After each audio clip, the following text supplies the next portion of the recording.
வித்யா சொல்லிட்டு இருக்காங்க. சஞ்சய் முதல்ல போங்க அப்படின்னு சொல்லிட்டு இருக்கும் போதே கரெக்டா ஸ்னேகா இதெல்லாம் பார்த்துட்டு இதாண்டா சான்ஸ் அப்படின்னு சொல்லிட்டு, சஞ்சய் நீங்க எதுக்கு சஞ்சய் இப்ப இங்க வந்தீங்க? என்ன சஞ்சய் இப்படி காயமா இருக்கு? என்னாச்சு சஞ்சய் உங்களுக்கு? நீங்க எதுக்கு சஞ்சய் இங்க வந்தீங்க? எதுக்கு இவகிட்ட வந்தீங்க? ஓ புரிஞ்சு போச்சு புரிஞ்சு போச்சு. இந்த வித்யாவை தேடி ஏன் சஞ்சய் நீங்க வந்தீங்க? நீங்க தான் வித்யா வித்யான்னு சொல்லி மனசுக்குள்ள உருகிக்கிட்டு இருக்கீங்க. அவ ஏதாச்சும் உங்களை கண்டுக்கிறாளா சஞ்சய்? அவ பாருங்க நோ புரிஞ்சிருச்சு. ஓ நீ கல்யாணம் பண்ண போறவனா அடிச்சதுனாலதான் சஞ்சய்க்கு மேல நீ கோவப்பட்டு சஞ்சய் இப்படி பண்ணிருக்கியா? என்னடி நினைச்சிட்டு இருக்க நீ?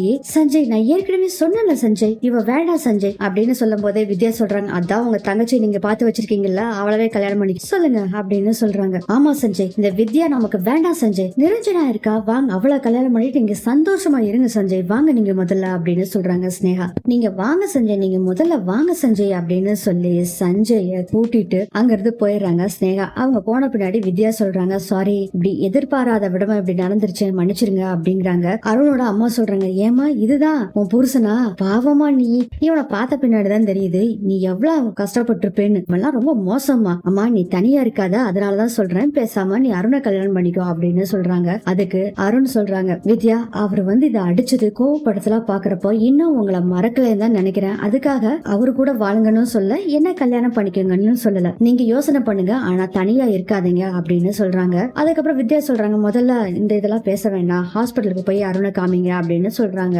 அருண் அவங்க அம்மா அங்க இருந்து போயிடுறாங்க. அடுத்தது சஞ்சயோட வீட்டுல எல்லாம் வெயிட் பண்ணிட்டு இருக்காங்க. வேதா ரொம்ப டென்ஷன்ல இருக்காங்க. எப்படியோ சஞ்சய் வந்துடுறாரு வீட்டுக்கு. சஞ்சய் என்னாச்சு சஞ்சய் எங்க போன வா வா அப்படின்னு சொல்லிட்டு, என்னடா கண்ணத்துல எல்லாம் ஒரு மாதிரி காயான மாதிரி இருக்கு என்னடாச்சு அப்படின்னு ஸ்னேகா சும்மா இருப்பாங்களா, இதுதான் சான்ஸ்னு சொல்லிட்டு உடனே என்ன சொல்றாங்கன்னா, அத்தை ஏன் அத்தை கேக்குறீங்க, இந்த வித்யா வீட்டுல இதெல்லாம் நடந்தது அப்படின்னு சொல்லிட்டு இவரு அவனை அடிக்கவும் அவ இவரை அடிக்கவும் அப்படின்னு சொன்னோன்னு, என்ன ஒன்னாவ அடிச்சாலா? ஏன்டா இப்படி இருக்கு சஞ்சய், நானும் எத்தனை தடவை சொல்லியிருக்கேன் அவளை மறந்துரு நீ ஏதாச்சும் கேக்குறியா? பாரு உனக்காக நிரஞ்சனா வெயிட் பண்ணிட்டு இருக்கா, ஆனா நீ அவளவே நினைச்சிட்டு இருக்க. வீட்டுல இருக்க எல்லாருமே போய் அவகிட்ட பேசியாச்சு, அவ ஏதாச்சும் மெசேஜ் கொடுத்தாளா, இங்க வாழ்றேன்னு சொன்னாலா, அப்புறம் ஏன்டா அவ்வளவே நினைச்சுக்கிட்டு இருக்க? நீ எதுக்கு சஞ்சய் அங்க எல்லாம் போற?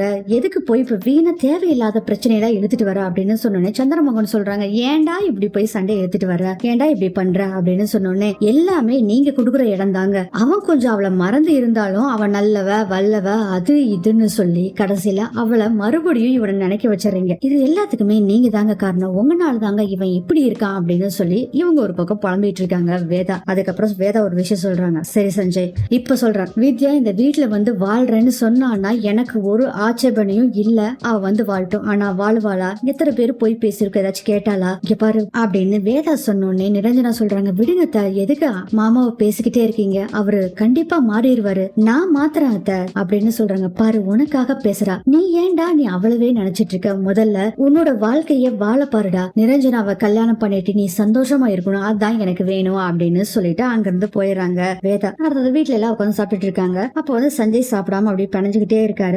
வேதா மானசா சந்திரமோகனும் பாக்குறாரு. சஞ்சய் பார்த்துட்டு வேதா சொல்றாங்க, சஞ்சய் என்ன சஞ்சய் இப்படி உட்காந்துட்டு இருக்க, சாப்பிடா அப்படிங்கிறாங்க. பேசவே இல்லைங்க. இது எல்லாமே சஞ்சய் அருணுக்கு சண்டை போட்டாங்கல்ல அதை எல்லாத்தையுமே நினைச்சு பார்த்து ரொம்ப ஃபீல் பண்ணிட்டு இருக்காரு. அண்ணா அம்மா கூப்பிட்டுட்டே இருக்காங்கண்ணா அப்படின்னு மானசா சொல்றாங்க. அப்பயும் நடந்த விஷயத்தையே யோசனை பண்ணிட்டு இருக்காங்க. டே சஞ்சய் அப்படின்னு சத்தம் போட்டோட அப்படி நிமிந்து பாக்குறாரு. என்ன சஞ்சய் சாப்பிடுடா அப்படிங்கிறாங்க. ஒண்ணுமே பேசல சஞ்சய், அவர் பாட்டுல எழுந்திரிச்சு போயிடுறாரு. டே சஞ்சய் நில்லுடா அப்படின்னு சொல்றாங்க. வேதா அவர் பாட்டுல போறாரு. சந்திரமோகன் சொல்றாங்க, விடு அவன் ரொம்ப கவலையில இருக்கான், சோகத்துல இருக்கிறான், விடு ஒரு நேரம் சாப்பிடலைன்னா ஒன்னும் பிரச்சனையாகாது, அவன் மனசு கொஞ்சம் சரியாகட்டும் அப்புறம் எல்லாம் பாத்துக்கலாம் விட்டுரு அப்படின்னு சொல்றாரு. அடுத்தது வித்யாவை காமிக்கிறாங்க. வித்யா ஒரே சோகமா அங்க நடந்த விஷயத்தை பத்தியே நினைச்சு ஃபீல் பண்ணிட்டு இருக்காங்க. சஞ்சய் திட்டினாங்களா அதைத்தான் நினைச்சு ஃபீல் பண்ணிட்டு இருக்காங்க வித்யா. கரெக்டா மாணிக்க வராரு. வித்யா அப்படிங்கிறாங்க, என்னம்மா அங்க நடந்த விஷயத்தை பத்தி நினைச்சிட்டு இருக்கியா? ஆமாப்பா ரொம்ப தப்பு பண்ணிட்டாரு சஞ்சய், அவர் அடிச்சு ரொம்ப தப்பு பண்ணிட்டாரு, ஒருத்தர் அடிக்கிறதுங்கிற பெரிய தப்புப்பா. அதுக்கு மாணிக்க சொல்றாரு, மாப்பிள்ள வேணும்னே இதை செஞ்சிருக்க மாட்டாருமா, அப்பா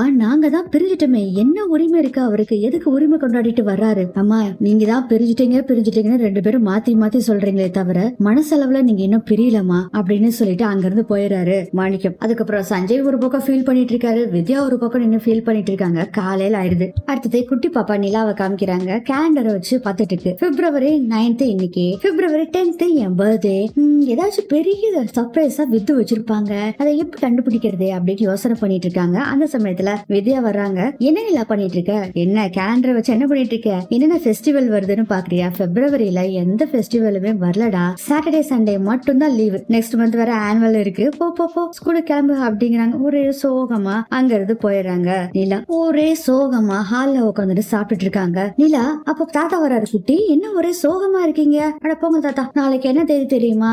இன்னைக்கு வெள்ளிக்கிழமை, அப்போ நாளைக்கு சனிக்கிழமை. தாத்தா நீங்களும் அம்மா மாதிரியே இருக்கீங்க தாத்தா. ஏமா நாளைக்கு என்ன டே? 10th February. என்னாச்சு உங்களுக்கு ஞாபகமே இல்லையா? என்ன ஞாபகம் வரும்டா, தாத்தாக்கு வயசாயிடுச்சுல அதனாலதான் ஞாபகம் வரல. என்ன சொல்லு? அப்ப அம்மாக்கு வயசாகல இல்ல, அப்ப அம்மாவுக்கு ஞாபகம் இருக்கணும்ல, ஏன் மறந்துட்டாங்க? என்னன்னு சொல்லு. நாளைக்கு என்னோட பர்த்டே தாத்தா. ஆமால, பிறந்த நாள் வாழ்த்துக்கள் அப்படின்னு சொல்றாங்க. அந்த பிறந்தநாள் வாழ்த்துக்களை நீங்களே வச்சுக்கோங்க தாத்தா. இந்நேரம் என் பீம் பாய்க்கு மட்டும் இந்த விஷயம் தெரிஞ்சிருந்தா நான் சொல்லியிருந்தேன்னா எவ்வளவு கிராண்டா கொண்டாடுவார் தெரியுமா? இல்லடாமா, அம்மாக்கு வேலை இருக்குல்ல அதனாலதான். பொண்ணை விட வேலை முக்கியமா? பெத்த பொண்ணை விட அப்படி என்ன வேலை இருக்கு உங்களுக்கு அப்படின்னு சொல்லிட்டு இருக்கும் போதே கரெக்டா அங்க வித்யா வர்றாங்க. என்னாச்சு ஒரே கம்ப்ளைண்டா இருக்கு அப்படின்ட்டு வித்யா வர்றாங்க. அதெல்லாம் ஒண்ணு இல்லம்மா, வாங்க நம்ம ஸ்கூலுக்கு போலாம். என்னாச்சு? ஒண்ணு இல்லம்மா, நிலா குட்டிக்கு நாளைக்கு பர்த்டே, அம்மாக்கு தெரியாம இருக்குமா? அம்மா மறப்பனா? எல்லாம் நான் ஏற்பாடு பண்ணியாச்சு அப்படின்னு சொன்னோடனே பயங்கர சந்தோஷமாயிருது நிலாக்கு. அம்மா நான் அப்ப ஃப்ரெண்ட்ஸ் எல்லாம் நான் கூப்பிடலாமா? கண்டிப்பா கூப்பிடலாம். அப்ப கிராண்டா கொண்டாடலாமா நம்ம பர்த்டேவா அப்படின்னு சொல்றாங்க. கிராண்டாவா அப்படின்னு யோசனை பண்றாங்க. வித்யா மாணிக்கம் சொல்ற பரவாயில்ல விடு அப்படிங்கிற மாதிரி ஜாட காமிக்கிறாங்க. சரி ஓகே அப்படின்னு சொல்லிட்டு அப்பா எனக்கு தெரிஞ்ச ஒரு ஹால் இருக்கு, அங்க போய் பேசுறீங்கன்னு சொல்லி இடத்த சொல்லிடுறாங்க. நான் வந்து பர்த்டேக்கு தேவையானதெல்லாம் வாங்கிக்கிறேன், அப்புறம் உங்களுக்கு சின்ன வேலை செய்யணும் அம்மாக்கு அப்படிங்கிறாங்க. சொல்லி விது நான் செய்யறேன், ஒண்ணு இல்ல உன் ஃப்ரெண்ட்ஸ் எல்லாம் நீயே இன்வைட் பண்ணிரு அப்படின்னு சொல்றாங்க. ஓகே விது அப்படின்னு சொல்றாங்க. அதுக்கப்புறம் மாணிக்கம் வந்து நான் போய் அந்த இதை புக் பண்ணிட்டு வரேன் அப்படின்னு சொல்லிட்டு அங்க இருந்து கிளம்பிடுறாரு. அவ்வளவு சந்தோஷம் நிலாக்கு. தேங்க்ஸ் விது, தேங்க்ஸ் விது. விதுனா விது தான் அப்படின்னு சொல்லிட்டு இருக்காங்க. அந்த சீன் கட் ஆகுது. அதுக்கப்புறம் நம்ம நிலா பாப்பா என்ன பண்றாங்கன்னா அவங்க ஃப்ரெண்ட்ஸ் எல்லாத்துக்குமே கால் பண்றாங்க. சரி ஸ்கூல் ஃப்ரெண்ட்ஸுக்கு எல்லாம் கால் பண்ணியாச்சு, இனி அடுத்தது யாருக்கு கால் பண்ணலாம்? பீம் பாய்க்கு கால் பண்ணலாம். பீம் பாய் கால் பண்ணி சொன்னோம்னா ரொம்ப சந்தோஷப்படுவாரு அப்படின்ட்டு சஞ்சய்க்கு கால் பண்றாங்க. ஹலோ அப்படிங்கிறாரு சஞ்சய். ஒரு முக்கியமான விஐபிக்கு பர்த்டே வரப்போகுது. முக்கியமான விஐபியா? யாரு நிலா? உங்களுக்கு தெரிஞ்சவங்க தான். எனக்கு தெரிஞ்ச விஐபி யாரு?